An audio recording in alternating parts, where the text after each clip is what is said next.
Today we're going to talk about the beginning of a simple modulation series that I'd like to do. So the first one I'd like to address here is very bare bones. You're not going to find very complicated advanced method at this point. Okay, I want to seek to help those who are a church pianist or an up-and-coming church pianist to learn some new techniques and methods that can kind of freshen your playing or help you along a little bit. So the first one I want to do is let's talk about modulating from hymn to hymn when perhaps you're playing a prelude or a postlude. Some pianists can find this difficult, hopping from key to key without an awkward pause or a very jarring and abrupt just switch to the next song. By the way, nothing wrong with that. You can do that.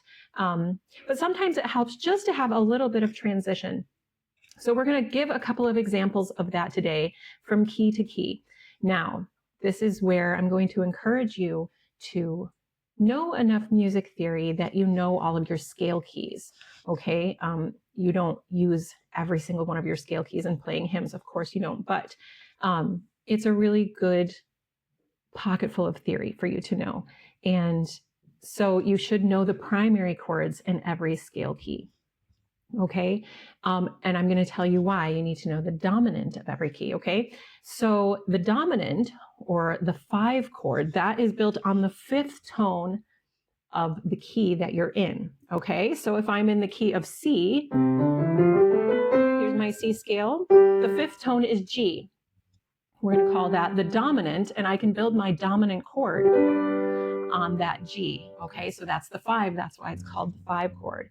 And it's also called the dominant. So we want to know what our dominants and really our dominant 7s are of all of our scale keys. That's going to help us. Okay, remember the dominant is built on the 5th tone of the scale of the key that you're in. Okay, so for example, in It's Just Like His Great Love, I played the chorus of that and then I played into the first verse of Oh Say But I'm Glad. It's Just Like His Great Love is written in the key of B flat major. Okay, so the 5th tone of B flat major scale is going to be F. Okay, that's good to know. On the song Oh Say But I'm Glad, we're in the key of D major. The 5th tone of that scale is A. Okay, so you want to know that dominant of the key that you're going into, or your new tonic. So as I'm playing the end of It's Just Like His Great Love, I am kind of glancing at the next hymn. Say if I'm trying to do a bit of a seamless prelude or postlude, I'm going to look at the next song and I'm going to take note of the key that it's in. This one is D major, so I know, as I've just mentioned, the dominant is going to be A. Okay, so I might do a suspended A chord and resolve it. And that would put me right into the key of D. So you notice I did that A chord even though I'm coming from B flat. So let's hear again, let's break it down slowly. What does that sound like? The end cadence here of It's Just Like His Great Love. Here's my B flat major chord, okay? Now I don't have far to go to get to that A. And I'm literally just going to go to that A, that dominant of my next key. And you'll notice all I did was, you could even do it. It doesn't have to be fancy. It's just a movement. It's just a transition to your next key, okay? And this one happens to be close by to that B flat. So I'm landing on B flat. Now look at my suspension. An A major chord is going to include A, C sharp, and E. And I'm just going to anchor it with a 1 note, an octave, a 3-note chord. I can include the C sharp there. You can make it as full as you want. Again, we're building a framework. This is bare bones here, okay? I suspend and I resolve. Now I'm on the dominant of the key that I'm going into. Now I can just go right to it. Okay, the dominant is our friend because it leads the ear to think about where home is and want us to go there, okay? And that puts us into the key of D major. I can walk my left hand if I want to.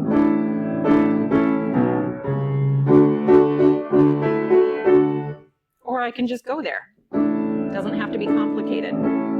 I could move a little melodic finger here in the right hand and give myself an introduction to the melody there. So the key that I want you to take away here is all you need to know to modulate to the next key, whatever it may be, is the dominant or the dominant 7 of the key that you're going into, your new tonic. So we've done it on It's Just Like His Great Love into Oh Say But I'm Glad. That's from B flat major to D major. Okay, we went from here to here. Very random. Okay, I have a couple more examples we can look at. How about, let's go to our next. Saved into Only a Sinner. Now, you can do these in any old order you want to. We've got another B flat hymn, and then a C major hymn, okay? Now again, this is just one method of very, very many methods of modulation. We're gonna look at several of those in this series as time permits.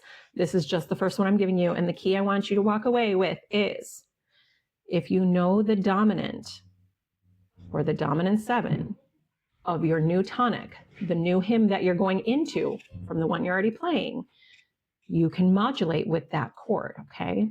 So again, we're in B flat major again for Saved, and going into Only a Sinner. So I'm going into Only a Sinner. I need to take a note. What is the dominant of C major? Now, we talked about it when we talked about what are dominants, right? So the dominant for this C major is going to be a G chord, and you can suspend here. You can do it however you want. You can go C, D, G to B, D, G here. You can broaden it to double the melody here and put G in your root, put your C, D here, and G at the top. So we're going to see how can that work going from saved to Only a Sinner. I'm just going to play the chorus again for sake of time, okay?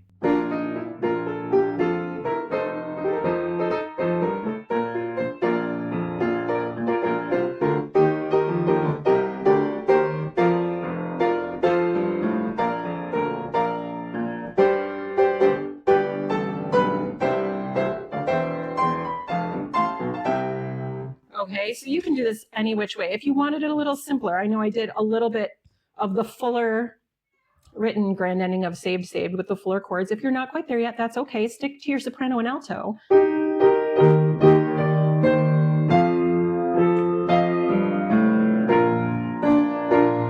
And then go here, suspended G, resolve, walk up if you want.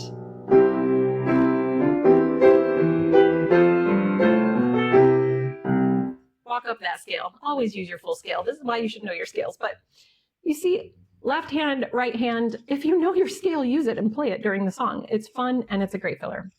That was an extra bonus for today. So what did I do? I went from B flat major. You can even step down in your octave.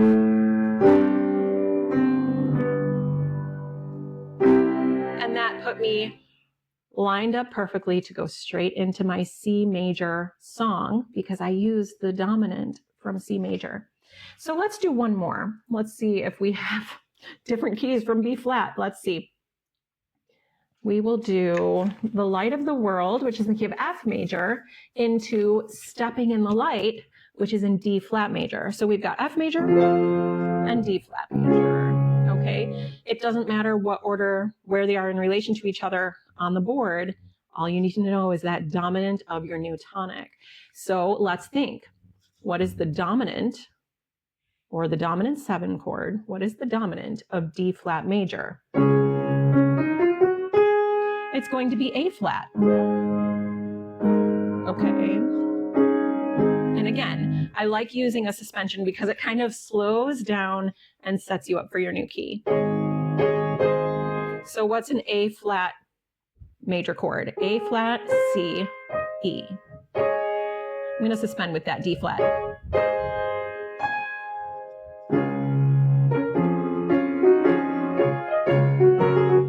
Okay, so let's go from the end of the light of the world, which is in the key of F, and transition into our key of D flat.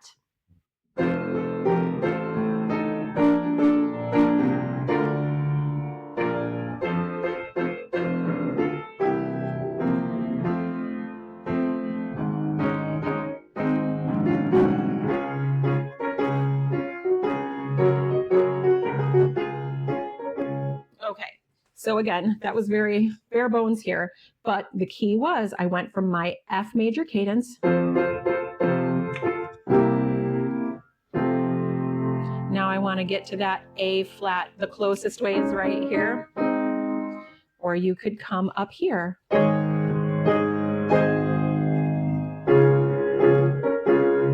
Okay, so again, what is your takeaway? You just need to know the dominant of the key that you're headed into. I hope this has been helpful. A couple things you can do here to help yourself along. If you are just learning congregational style playing, like I said, you can stick to that soprano and alto and anchor the bass with just octaves following that bass line. As you progress, you should add the tenor in the right hand. You're going to be playing a lot of just basic triads and inversions, okay? It's not as scary as it seems. And then eventually, of course, doubling the melody to 4-note chords in the right hand. But it's little by little, right? So my suggestion to you is do not neglect playing at least 2-part harmonies in the right hand. You want to at least read those from a hymnal, if at all possible, and that's going to help you. And like I said earlier, you're going to want to have a handle at least on your scale keys and your primary chords. I can actually share a link with you for a whole set of those for every key that is really easy to learn and follow, and you can print it and keep it in a book. So I will ask tech support to do that for us. Another thing you can do is if you're just beginning and you're not quick on the fly with knowing these dominant chords, then take a handful of common hymns that you play at your church or a great big list, get a pencil out, obviously make sure it's all right. Do this in your own hymnal, your own personal hymnal, but pencil in at the top of the page, dominant or dominant 7 chord is, that way you know, that would mean on this D flat major page, I'm going to write A flat major equals the 5-7 or the dominant, or, the 5 chord or the dominant, and then you can make it a 7 if you want to. But pencil that in for yourself, and it'll be kind of like, I don't want to call it a cheat. It will be a help to you to know exactly what do I need to transition from the hymn across the page to the next one. And you can do that on all of the hymns that you're used to playing for your church, and it's going to streamline your prelude and postlude time. Another tip is to go slowly in ending your cadence and entering the first bar or 2 of your new hymn. If you're preluding and postluding, you're not in a rush. You're not keeping singers on the beat. You're not following the song leader. You're kind of at your leisure as far as tempos go. So slow yourself down and give yourself time to really practice that.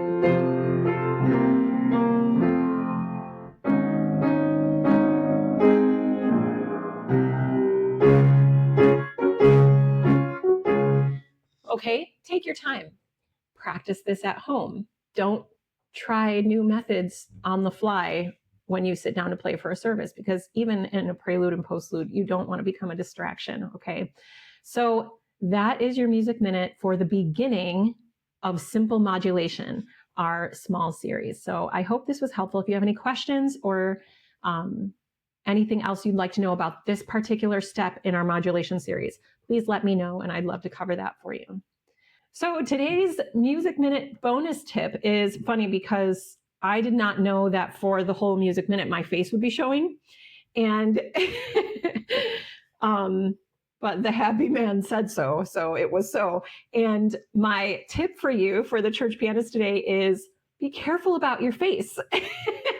And that means you really need to be cognizant of what your face is doing when you're playing for church. And this can be difficult if you're a beginner and you're just hanging on for bare life trying to get through the service. I get that. Okay, but be really careful about a couple of things. Try not to scowl. Some people's concentrating faces look very mean and very unpleasant. So be careful about that. My kids are so gracious and helpful to show me what my face looks like when I'm playing the piano. And so sometimes I really need to work on my concentration face. Raise your eyebrows. Try to look pleasant. Don't chew on your lips or do weird things with your face, because most of the time church pianist is in front of everybody, either on the platform or to the side of the platform where people can see you. So again, these are the kinds of things that can be a distraction. So work on knowing what your face is doing if you're playing for the church service.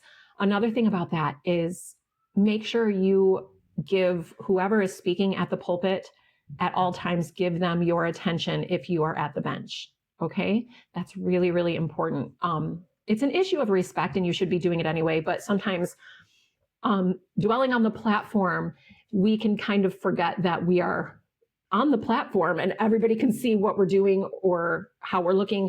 So out of respect for the Lord and his house and the service that's going on, even if it's announcements, even maybe you're the pastor's wife and you already know all of the announcements and then 5 more that are being forgotten at that moment. It's okay. Your job is to look pleasant, to look encouraging, to have a sweet spirit about you, and do not detract from or add to what is going on in a way that's unnecessary or unpleasant. So I hope that's helpful. Watch out what your face is doing, and I will be interested to see what my face was doing during the music minute today. Hope you have a great day.